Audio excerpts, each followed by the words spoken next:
شہادت خواب تو میرا تھا لیکن اسے میرے بہادر بیٹے نے پورا کر دکھایا۔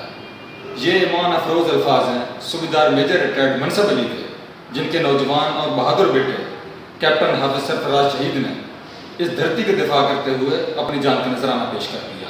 آئیے اس بہادر باپ کے بہادر بیٹے کی یہ کہانی سنتے ہیں اس رپورٹ میں۔ کیپٹن حافظ سرفراز شہید حافظ آباد میں خانقاہ ڈوگرہ کے علاقے میں پیدا ہوئے۔ آپ کے والد گرامی منصب علی پاک فوج میں خدمات انجام دیتے رہے اور صوبیدار میجر کے عہدے سے ریٹائرڈ ہوئے۔ کیپٹن حافظ سرفراز نے جامعہ فاروقیہ راولپنڈی سے قرآن پاک حفظ کیا اور حافظ آباد سے FSC کے امتحان پاس کرنے کے بعد پاک آرمی میں کمیشن حاصل کیا۔ PMA کاکول سے عسکری تربیت کے بعد آپ پاک فوج کے آرٹلری گروپ میں 55 یونٹ کا حصہ بن گئے۔ سرفراز شہید نے اسی یونٹ کا انتخاب کیا جس میں ان کے والد خدمات انجام دیتے رہے تھے۔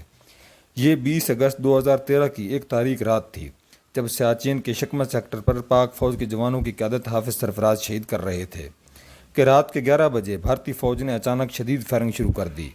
کیپٹن سرفراز اور ان کے جوان کسی بھی جارحیت کا مقابلہ کرنے کے لیے بھرپور طور پر تیار اور بیدار تھے۔ ان محافظان وطن نے دشمن کا یہ حملہ بڑی بہادری کے ساتھ پسپا کیا۔ اسی مارکہ حق و باطل میں کیپٹن حافظ سرفراز شہید نے مارٹر کا گولہ لگنے سے جام شہادت نوش کیا۔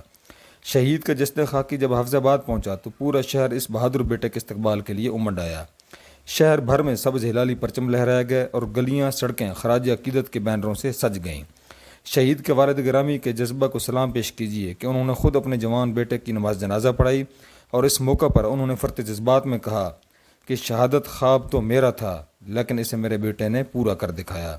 اس شہید وطن کو ان کے آبائی گاؤں جوریاں خانقاہ ڈوگرہ میں سپرد خاک کیا گیا۔